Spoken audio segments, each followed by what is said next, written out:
This has become such a recognizable piece of clothing and probably one of the most popular things Supreme has ever released. And even though it's like a band and a half just for this t-shirt, there's a lot stranger and wilder things that Supreme makes, many of which make literally no sense at all. For example, a fire extinguisher, or another one is their calculator. Like, what are you gonna do? Walk into math class and be like, actually, my calculations are more superior than your calculations. Or they also made a breathalyzer for when you want to be safe but gotta flex at the same time.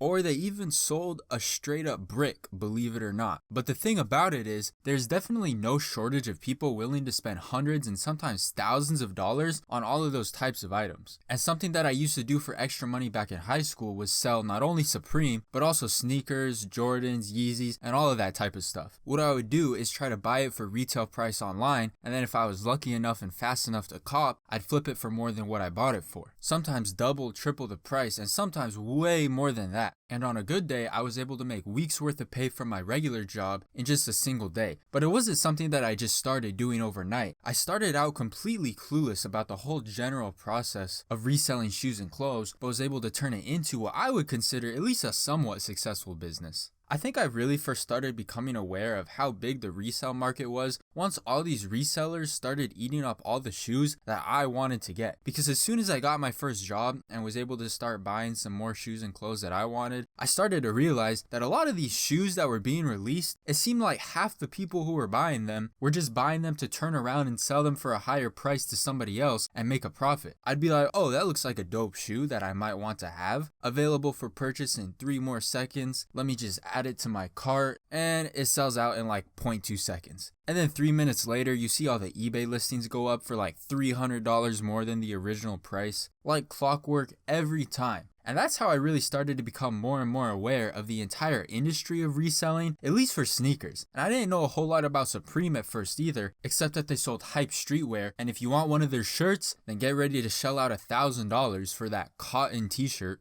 But one day in school, I was sitting in this computer class, and this one kid next to me, I noticed he's got like a million different windows open on his computer, talking about how he just sold a chair for $800. And keep in mind, this kid is decked out in Supreme. Supreme hat, Supreme hoodie, Supreme boxers that he'd pull above his Supreme pants, so everyone could know he even had Supreme on down there. He's got Yeezys on. My boy was dripping in like a $1,500 outfit. But anyways, he's talking about how he sold this chair for $800. I'm thinking, $800? Chair better be flying me around wherever I need to go. But this catches my attention, and I'm like, bro, what you mean you sold a chair for $800? And he goes on to explain to me that he bought the chair for like $400 and then sold it to someone online for double the price and made a $400 profit just like that from less than 5 minutes of work. And then he showed me a picture of the chair, and it was the ugliest stool chair thing I had ever seen. At least I thought it was. It was this wooden stool, but with a checkerboard pattern on the top, which just made me even more confused. But then he told me it was a chair made by Supreme, and now it all made sense. And I had kind of previously thought that Supreme just mainly made clothes, but that's not really the case because they make a lot more of the most random stuff. Like I mentioned earlier about the fire extinguishers and calculators, they also made a stapler, a hatchet, chopsticks, and of course you can't forget about the clay brick that they sold. Nothing more to it than a brick that says Supreme. And those are all real items that all sold out in seconds and resold for prices that all of those objects have no business reselling for. So all of this catches my attention because I'm trying to make $400 off a chair too, or $100 off a brick. And he starts showing me his profile on this one reselling app, and this dude was making bank, straight up thousands of dollars off of reselling all types of random Supreme stuff. And this was the first time I realized how much all this random and miscellaneous stuff resold for. So I'm like, bro, you gotta show me your ways, teach me how to get in the game. And immediately he's like, shh, nah, it's kind of low key. I can't be giving out the industry secrets like that. And then he turned away from me again like I didn't say anything. Like bro was not trying to share his methods with me. Mans was acting like reselling Supreme was some sort of secret society that you had to figure out how to get into on your own. But after I saw the numbers that he was pulling in and seeing all those resellers selling the shoes that I wanted on eBay but for like hundreds more, I'm thinking like, yeah, I want in too. If you can't beat them, join them. Now, just a few weeks prior to my conversation with Mr. Mysterious about his methods over here, I had actually already started my reselling career without really even realizing it. because there was this specific shoe that was being released that I wanted, and I was talking with one of my coworkers about it one day at work, and it turns out he also wanted the exact same shoe. The problem was, neither of us knew if we'd be able to cop because of the problem I explained before, of how difficult it could be sometimes to buy a shoe before it's sold out. But he told me if I was able to get a second pair, he'd buy it from me and pay some extra money for it. Fast forward a few days, and luckily, I was able to cop 2 of them, one for myself and one to sell to him. If I remember correctly, it wasn't very hard at all to get 2 of them, but he still ended up buying the second pair from me for $20 more than what I bought it for. And it was only $20 more, but that was the first pair of shoes I ever flipped. And although it was only a $20 profit, it felt like a whole lot more because he paid me in tens, so I was holding a wad of like $200, but in tens. Felt like an absolute baller that day, counting all those tens while sitting inside my 15-year-old minivan outside my minimum wage job. But that was pretty much the first shoe I ever flipped, and I started to realize maybe there's some money to be made for myself doing this reselling thing. I thought back to the deal I did with him, the Supreme Kid Making Bank, and all the resold eBay listings I would always see, and knew that I had to try to start doing this myself. I knew that if I got the hang of things, soon enough I'd be like the guys that have like 80 pairs of Yeezys stashed in their basement. Well, yeah, in hindsight, never even got close to that point, but I had big aspirations. And you might be thinking, whose mans is even out here in the first place, paying $800 for a stool, $200 for a brick? And the answer to that is the hypebeasts. For those of you that don't know, the definition of a hypebeast is basically a person who is willing to spend absurd amounts of money for really basic items simply because of the brand name. Essentially, hypebeasts are the cash cows of the Jordan and Supreme reselling industry. That being said, living in a big city, there was never a shortage of people to resell stuff to. There would always be somebody willing to pay $1,000 for a cotton t-shirt.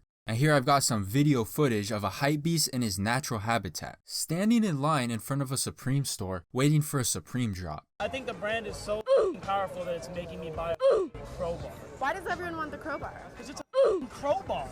Serious? What are you gonna do with it? Nothing, but I'm gonna own a crowbar now. So you've been waiting 10 hours for a crowbar that says Supreme.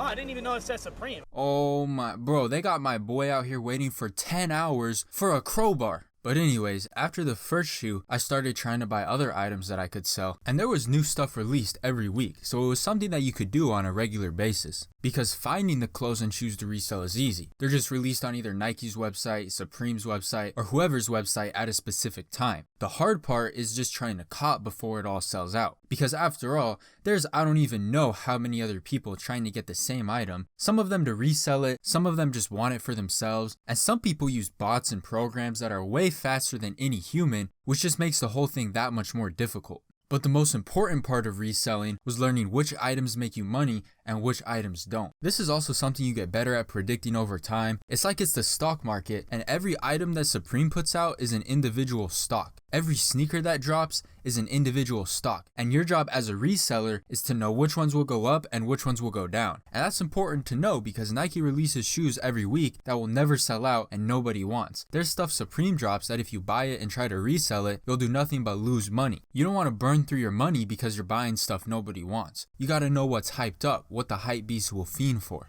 And after doing it for a little bit, it gets really easy to tell exactly what was worth going for and what wasn't. Eventually, you just start to get the hang of it, and you'll know whether or not something is a safe bet for profit, whether it's a sneaker, a shirt, or a crowbar. It's all about mastering the balance of supply and demand. And obviously, making money was a great part of this, but the whole experience in general was honestly really fun. Sitting in class in the morning with other friends I knew that did the same thing, everyone's trying to buy something as fast as possible before it sells out in 2 seconds, and then knowing you got something that you could flip for some extra cash later would always brighten your day. But then there was the flip side because truthfully, probably at least 75-85% of the time, I wouldn't get anything and your page freezes and you get a bunch of error messages and it'd be really frustrating. It's got you screaming about how it's rigged and you're done reselling shoes forever. But then you're back at it again the next day anyways. You just can't win every time. But the 20% of the time you're faster and luckier than everyone else, it was a payday. And it was honestly really exciting for the couple years that I did this to wake up in the morning, check on if anything good was releasing, and look forward to securing a potential bag for the day.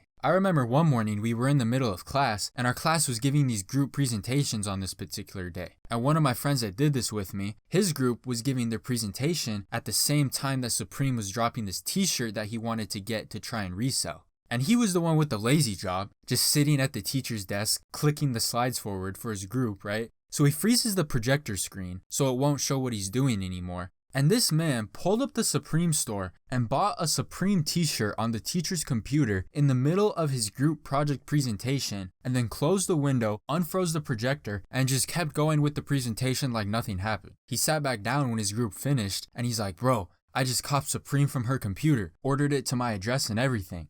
I don't know how much he sold it for, but hey, that's smart business if you ask me. But I think one of the best memories I have from doing this was the item I ever sold for the most amount of money. And occasionally, Nike will do these surprise drops where they drop what people would consider a really hyped shoe without telling anyone beforehand. So I was sitting in a different class one day, but next to the same guy that bought Supreme off the teacher's computer, and all of a sudden he just starts freaking out. He's like, yo, Nike just dropped this shoe by surprise. I'm about to make bank off of it. So I hurry up and also try to get on the app to try and buy it, and somehow both of us got a pair, really only because of pure luck, which is crazy because that shoe was insanely limited. It was a Jordan 1 collaboration with Off-White, another luxury brand, and that made the resale price of it just shoot up. The crazy part about it is I bought a size 4 of the shoe and was able to sell it to somebody for about $1,500. I don't know if it was for their kid or maybe their girlfriend had small feet or something, but it just goes to show how much demand there can be for some of these shoes. So that was the item I ever sold for the most, but I think the most ridiculous thing I sold was these Supreme tennis balls. I bought them for like 15 bucks, and someone bought 3 white Supreme tennis balls from me for I think like 80 bucks.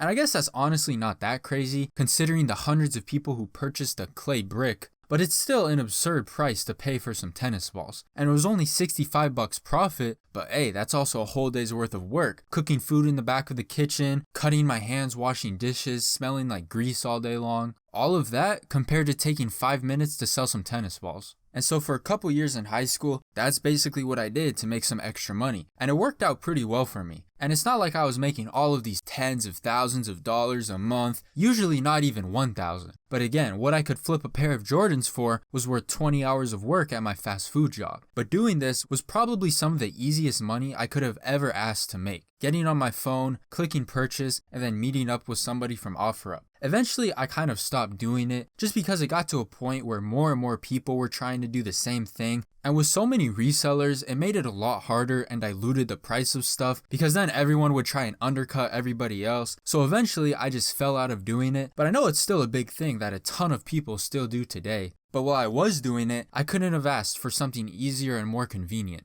All of that being said, I think the main thing I learned from my whole experience doing this was that there are often opportunities available to you that you had never realized before. This is something I would have never thought could work out so well. I just had to look in the right places and be a little resourceful. In other words, work smarter, not harder.